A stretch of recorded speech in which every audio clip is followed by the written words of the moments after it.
Sveiki! Metalo apdirbimo įmonėje įrengėme belaidžio monitoringo sistemą. Klientui svarbu stebėti sąnaudas, todėl įrengėme elektros skaičiavimo prietaisus 19 įrengimų, taip pat stebime dujų sąnaudas. Norėčiau jums plačiau parodyti, kaip tai klientas gali stebėti. Matome Ranet Cloud langą, kuriame vyksta visas monitoringo atvaizdavimas. Vienas iš pagrindinių langų yra Plans. Čia galime užsikelti savo įmonės planą ar gamybinių patalpų ir susidėti bazinę stotelę, užsikelti jutiklius į tas vietas, kur jie konkrečiai yra ir stebėti tam tikrus parametrus. Šiuo atveju stebime kilovatus ir kubus dujų sunaudojime, bet lygiai taip pat galime sudėti ir temperatūros, drėgmės jutiklius ar kitokius. Sensors paragrafe galime matyti kiekvieną sensorių atskirai ir susidėti tam tikrus aliarmus pranešimams.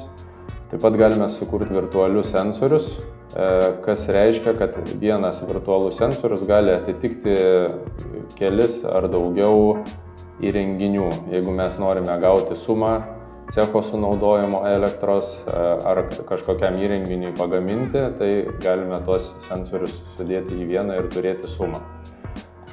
Analytics grafike galime analizuoti tam tikro įrenginio parametrą tokiame žemėlapyje, kuo raudonesnė spalva, tuo jisai daugiau sunaudojo kilovatų.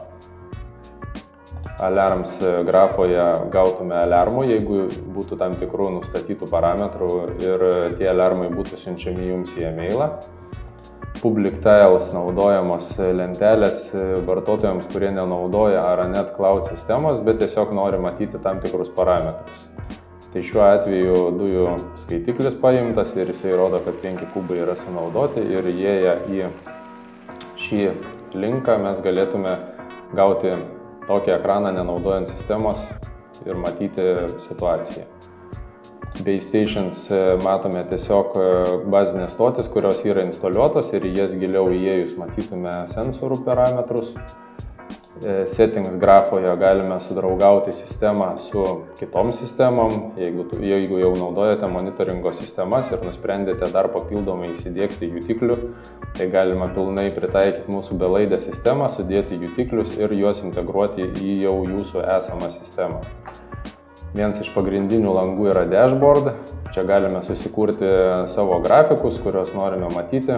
Šiuo atveju matome Kaiser 25 kW oro kompresoriaus sunaudojimą praeito mėnesio. Kiekviena praeito mėnesio diena atvaizduojama grafike. Pavyzdžiui, 13 dieną buvo sunaudota 57 kW. Čia esame sukūrę grafiką to pačio Kaiserio, tik tai šiandienos ir jau matome valandomis, kiek konkrečiai buvo sunaudota kilovatų. Jeigu ir jums svarbu stebėti įmonėje oro temperatūros, drėgmės, CO2, elektros, vandens, dujų ar kitokius parametrus, kreipkitės į mus, su šia sistema mes tikrai jums galime padėti. Primenu, kad šios sistemos didžiausias pliusas, kad nėra jokių laidų. Viskas yra greitai ir instaliuojama, įrengiama ir tai yra labai paprasta. Kreipkitės, atvažiuosime, paskaičiuosime, įdiegsime ir parodysime, kaip naudotis. Ačiū už dėmesį.